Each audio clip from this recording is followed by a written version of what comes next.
Well, first of all, I wanted to thank you all for creating the IIH Hub because at the time when I was diagnosed about 3 years ago, I really couldn't find a lot of resources about IIH online. So it was more so wanting to say thank you for creating it and kind of giving a resource to a lot of people because I think when you are first diagnosed and you really don't know what to think, your mind can draw a lot of conclusions, but having a resource like this and finding people that are also going through this is a really wonderful thing to have. So for me, my journey is a little interesting.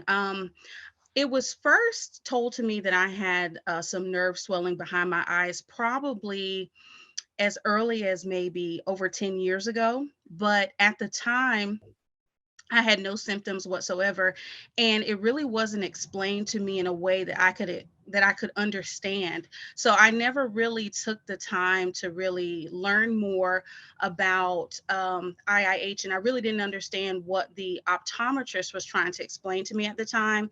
So really, I would say it started back then, but I really didn't get a good grasp of what was going on until about 3 years ago. 3 years ago, I went to an optometrist for just my regular routine eye exam, and he told me he saw swelling behind my eyes.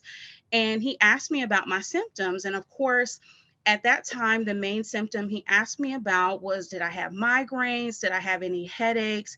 Anything like that? And I am one of the, I don't know if it's rare, but I'm one of the rare people who I don't have headaches.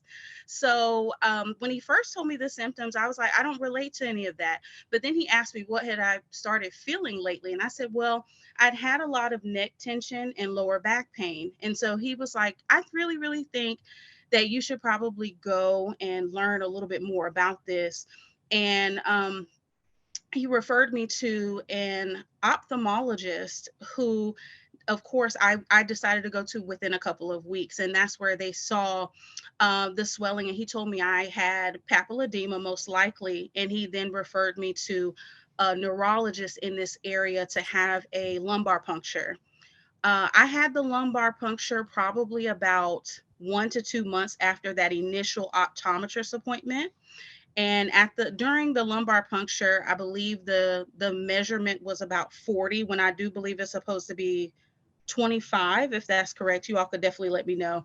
But it was about 40, which of course told him that I did have IIH and that, of course, I was already diagnosed with papilledema.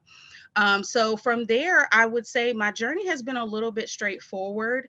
I was automatically put on Topamax, which I did not, my body didn't really agree with. So I then was put on Diamox, and I've been on Diamox ever since. And that has really made everything a lot better. I don't have as many of those symptoms. I do experience fatigue, but I don't have as many of the symptoms as I used to have.